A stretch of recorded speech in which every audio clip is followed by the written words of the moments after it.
What's up everyone, welcome back to the channel. Today is an exciting one because I'm finally riding the Harley Davidson LiveWire. This bike has been on my radar since it came out and I've been dying to get over it. And the amazing people at Highway Harley have very kindly lended me this bike for the next 4 or 5 hours. I've got the whole afternoon with it, which is amazing.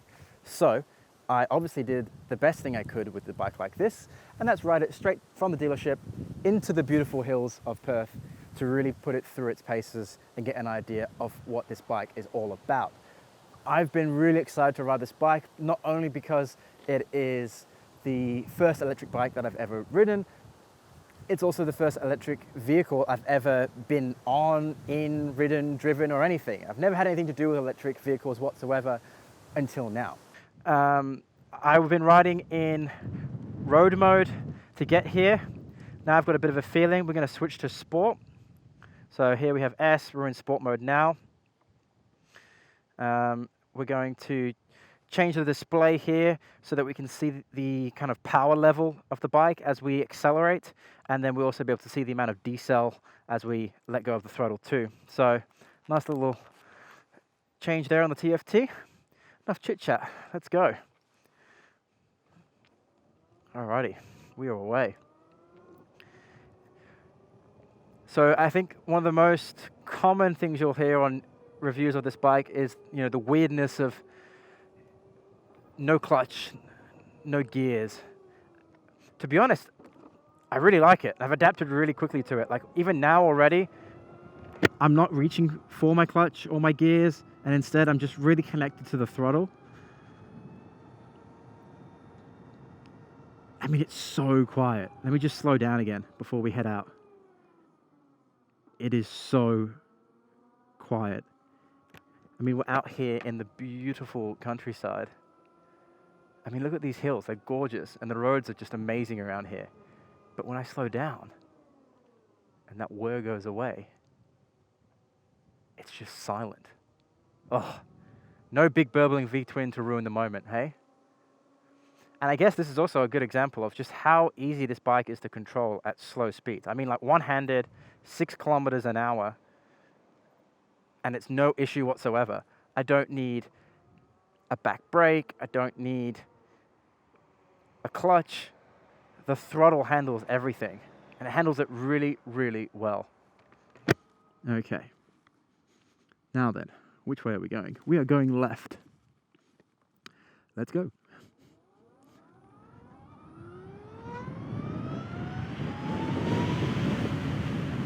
Oh, okay.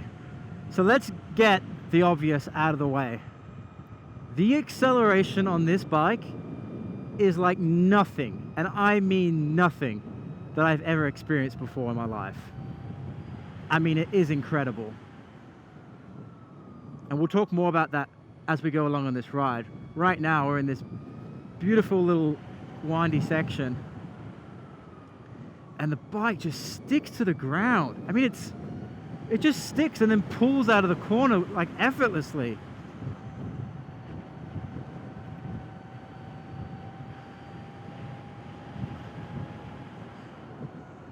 Suspension feels good. We'll get into that a bit more in a moment. Let's quickly talk about the kind of riding I expect this bike for, or I guess we know what this bike is for. And I put it in 2 categories. The first one, of course, is commuting. I think it's going to be a great city commuting bike. Range isn't going to bother you at all for that kind of riding. And that would be a really good test to see just how it is getting in and out of work, riding to local cafes, zipping through traffic. But I don't want to spend my afternoon doing that, because there is another reason this bike is really great, and that's its performance. Riding the twisty hills like we are today, and that's how I want to spend the test ride on this bike. I really want to experience fully the performance that Harley have put into this bike. And I mean not only the engine, or the battery, the electric motor, whatever you want to call it. What I also mean is the chassis, the suspension, the brakes. The bike feels really, really good. And I've only been on it now 15 minutes or so. But the suspension is really good. It's really well damped right now. I'm just in some kind of standard settings on the suspension. I didn't have time to, make certain adjustments or anything. But the damping's really nice. It's plush so that I can't feel the imperfections in the road. But I've got enough feedback in my inputs in the corners. It sticks. The low center of mass keeps that weight really controllable for a rider. And when you grip your knees tightly on the bike, you've just got so much control. You can literally just push the bike around with your knees and release all that tension in the upper body.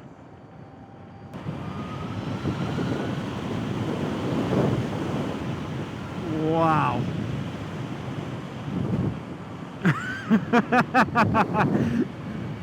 Oh my gosh.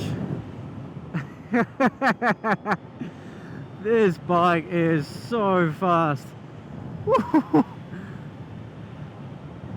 Okay, if you don't live in America and you don't have access to crazy roller coasters in your day-to-day life, save your money, buy a LiveWire, because this thing is a rocket ship. It literally feels like one of those roller coasters that you stand, where you start at a standstill and then like shoots off. This is what that feels like, but on drugs. Like it is out of this world. And then in the corners, I feel like I'm on tracks. It just feels so solid. And it's gonna, the components and the design of this bike is gonna outperform me as a rider. It's just every day, without a doubt. There's no way I'm gonna be able to utilize everything that this bike can do. All right, so we're gonna slow down and then we're gonna put on the throttle so we can get an idea and get a feel for it. So nice and slow, and then we're gonna snap it. Oh my gosh.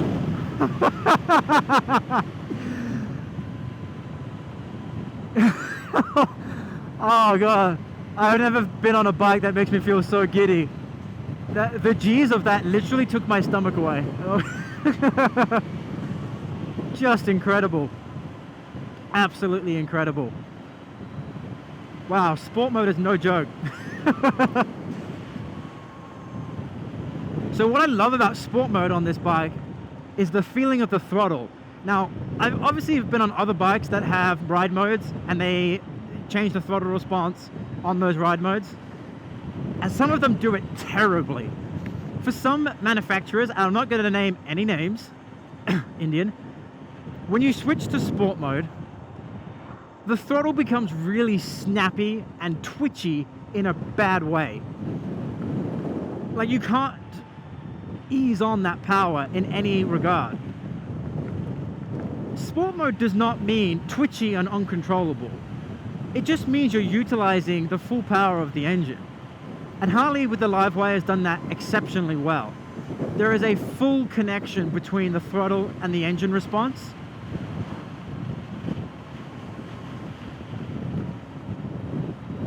And it doesn't feel snappy in a bad way. It feels snappy in an engaged way. It still delivers that initial bite smoothly and controllably, and the power surges from there. This is how sport mode should feel.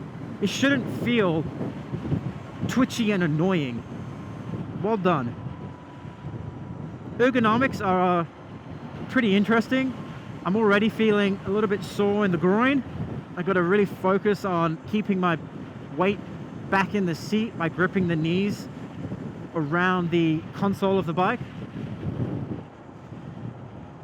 Legs are very aggressively behind me. This is a sport bike position, at least for me. Maybe for others, they're used to bending down more, but for me, this is very sporty. I never thought I'd be on a bike that has this kind of riding position. TFT is touch controlled, but also everything is in thumb's reach, which is nice. I like to use my thumbs to control everything so I can keep my hands on the bars near my brakes in the safe zone. So everything's really easy to use. no problems there. So we're about to head right. Man, it's so weird how quiet this is. It's it's quite funny. So we're gonna head right. We're gonna have some beautiful corners coming up, so we'll be able to get a feel for how this bike goes through the corners, get a feel for that suspension and the braking, obviously how that throttle feels and that power feels in a more of a windy setting. So I'm really looking forward to this. Here we go.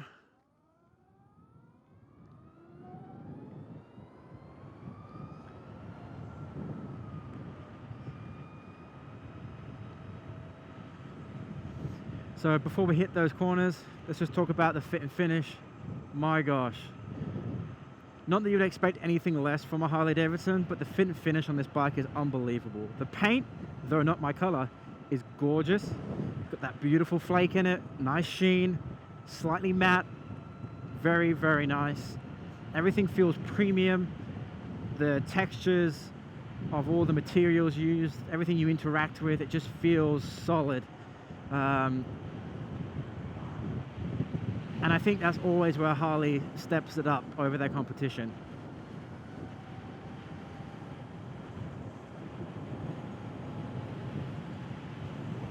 So like I said, we're in sport mode right now.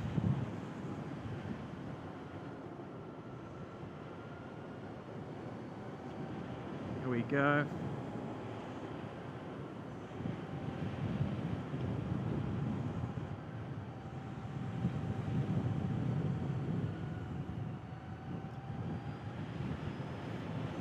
Bike feels really nicely planted in the corners, still sticky.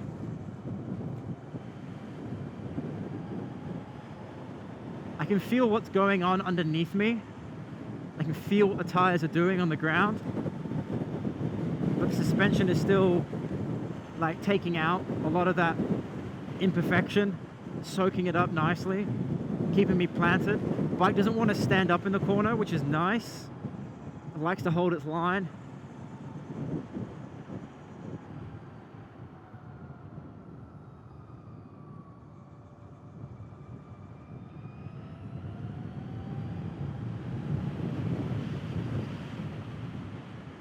Wow, I mean the power out is just amazing. Really smooth, really predictable, which I really like in a motorcycle. Like I already know what it's gonna do. Like the power's predictable. Because it's instant, like wherever you are, you know what it's gonna do and how it's going to handle certain situations. So that's so much confidence from that. I mean, it's really, really impressive. And then the brakes, really solid. You can really jump on them. You can lean in here,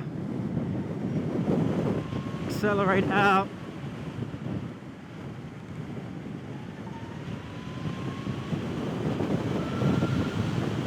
Oh, it's just so much power. So 2 hours of riding, I'm at 60% battery now, with about 110 kilometers to go. Obviously I've been stopping and starting, taking photos, getting off and to look at the bike, talk to you, the camera. So it's not 2 hours of constant riding, of course.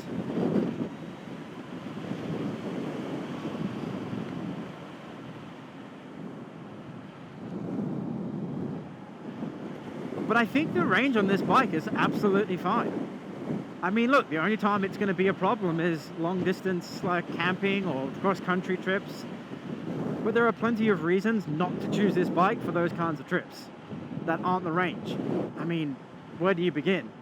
So why on earth you would complain about the range for that kind of riding is beyond me. But if you want to ride out to your local canyons and rip it up, you've probably got easily enough to, you know, spend half an hour getting there or so, rip it up and come back, no worries. Then obviously commuting, like if you're just going like to and from work and maybe some shopping and cafes and bars or whatever in between, yeah, like no issue whatsoever. Like you're not gonna you're not gonna run out of range for that kind of riding. Park it at home, stick it on charge, and you're ready to go the next morning. And let's face it, like, there is a big majority of riders, I would assume, that use their motorcycle for precisely that reason. Now, if you're watching this channel, you probably ride a Harley Davidson or something similar, and you enjoy doing longer rides, cross-country travel, moto camping. This bike ain't for that, obviously. But for a lot of people, an electric bike is going to make sense. My God, this bike just sticks to the ground. And it's so smooth. It's so smooth. Even at high speeds. No vibration from the engine. Really good suspension, removing the vibration imperfections from the road. And you have this smooth ride. If Harley put this suspension on the Softails, game over. I mean, that bike would just be insane. If my Sport Glide had this quality of Showa suspension in the front and that shock in the rear, which I assume they could probably fit, I mean, you would have an incredible cruiser just with that switch alone. If Harley Davidson tomorrow released this suspension as an upgradable component for the current Softail lineup, I would go switch. I would go switch tomorrow. I would go pay the money and get it done. I've been thinking about doing suspension anyway, and after riding this is 100% what I would go for. And obviously there are other options, probably some that are even better. But I don't need better than what's on this bike right now. I can't outride this suspension.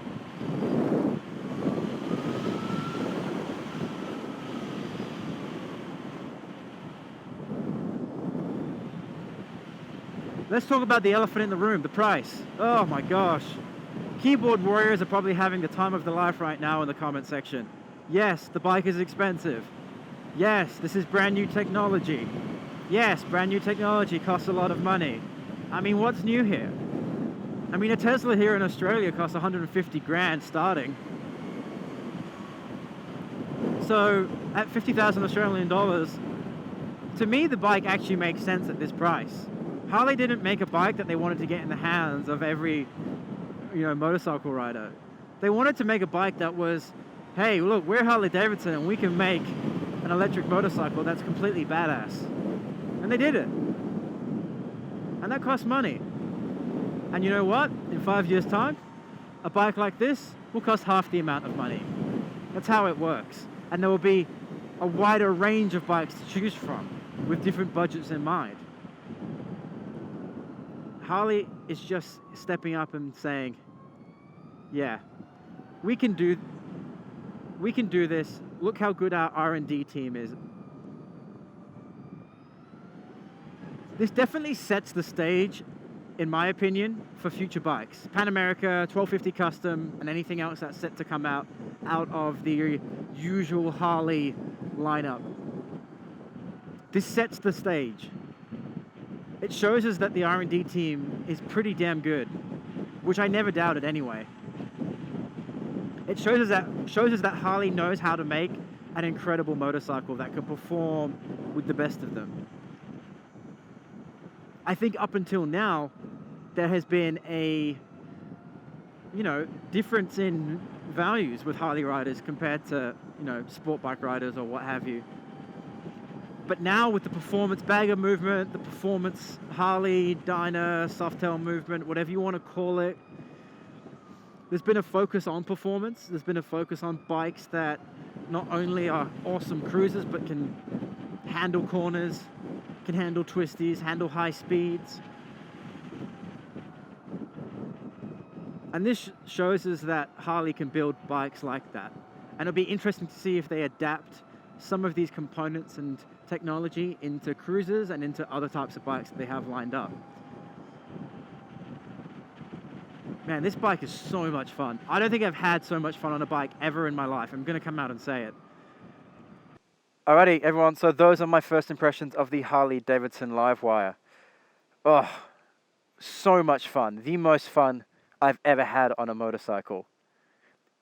Once again, I want to give a big shout out to Highway Harley Davidson. You guys stepped it up and went above and beyond with this test ride. Thank you so much for letting me take this out for the afternoon. We'll be making another video that's going to be coming out later this week.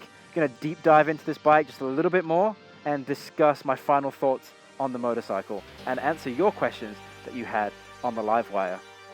Once again, thank you so much for watching. Hit like if you enjoyed this video. Subscribe to the channel if you haven't already. And I'll catch you later on the next video. Peace.